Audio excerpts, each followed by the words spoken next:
আসসালামু আলাইকুম এভরিওয়ান। আজ আমি বানিয়েছি নরম ফ্লাফি এবং সুস্বাদু আপ্পাম আর তার সাথে টক ঝাল টমেটো চাটনি। তো চলুন আপনাদের সাথে রেসিপিটা শেয়ার করি। প্রথমেই আমি নিয়েছি সুজি আর টক দই। আপনারা চাইলে মিষ্টি দইও ব্যবহার করতে পারেন। এখানে আমি 3 কাপ সুজির সঙ্গে 1 কাপ টক দই নেব। এই পরিমাণে আপ্পাম খুব নরম হয়। পরিমাণ মতো লবণ দিয়েছি, চিনি দিচ্ছি, যেহেতু টক দই তাই একটু বেশি পরিমাণ চিনি লাগবে। ফ্লাফি করার জন্য অল্প পরিমাণ বেকিং পাউডার। এরপর আমি সব উপকরণ মিক্স করে নিচ্ছি। এর মধ্যে 1 কাপ দুধ দিয়ে দেব এবং ভালোভাবে এটা মিক্স করে একটা পারফেক্ট ব্যাটার বানিয়ে নেব। তারপর 10 থেকে 15 মিনিট ব্যাটারটা ঢাকা দিয়ে রাখবো, এতে সুজি ফুলে নরম হয়ে যাবে। তো ব্যাটার রেডি হয়ে গেছে। এবার আমি ওভেন অন করে আপ্পাম প্যান বসিয়ে একটু তেল ব্রাশ করে নিচ্ছি। প্যানটা গরম হয়ে এসছে, ব্যাটারটাও অল্প করে দিয়ে দিচ্ছি। এটা একদম লো ফ্লেমে বানাতে হবে যাতে পুড়ে না যায়। 30 সেকেন্ডের জন্য ঢাকা দিয়ে রাখবো। ঢাকা তুলে একদিক হয়ে গেছে, এবার উল্টে দিচ্ছি। আবারও 15 সেকেন্ড হবে, তারপর আমি তুলে নিব।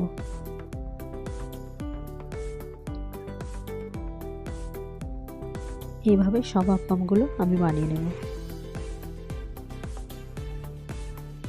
আপ্পামের সাথে টমেটো চাটনি ভালো লাগে, তাই অল্প একটু টমেটো চাটনি বানাচ্ছি।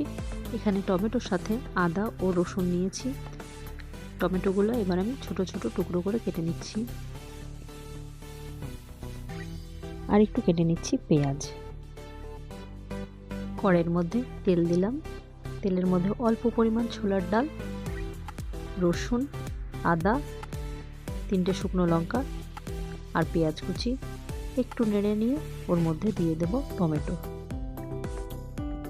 অল্প একটু হলুদ দিলাম। আবারও একটু নাড়তে থাকবো যাতে পেঁয়াজ আর টমেটোর কাঁচা গন্ধ চলে যায়। হয়ে গেছে, এটা আমি ঠান্ডা করতে দেব। এবার এটা আমি পেস্ট করব। ওর মধ্যে দিয়ে দিচ্ছি পরিমাণ মতো বিট লবণ আর অল্প পরিমাণ একটু জল। হয়ে গেছে, এবার এটা অন্য পাত্রের মধ্যে ঢেলে নিলাম। একটা ছোট প্যানে সাদা তেল, সর্ষে, হাফ চামচ হিং আর 2টো শুকনো লঙ্কা আর কয়েকটা কারি পাতা। তো তড়কা হয়ে গেছে, এবার এটা আমি চাটনির মধ্যে ঢেলে দিলাম। এবার একটু আমি মিক্স করে নিচ্ছি। তো আপ্পামের জন্য টমেটোর চাটনি রেডি।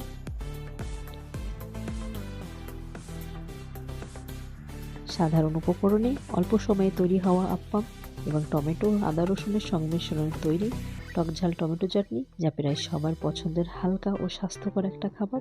তো আপনাদের কেমন লেগেছে আজকের রেসিপি অবশ্যই কমেন্ট করে জানাবেন। ভালো লাগলে একটা লাইক করবেন। আরও নতুন নতুন ভিডিও পেতে চ্যানেলটা সাবস্ক্রাইব করে নোটিফিকেশন অন করতে ভুলবেন না। সকলে ভালো থাকবেন, সুস্থ থাকবেন। আল্লাহ হাফিজ।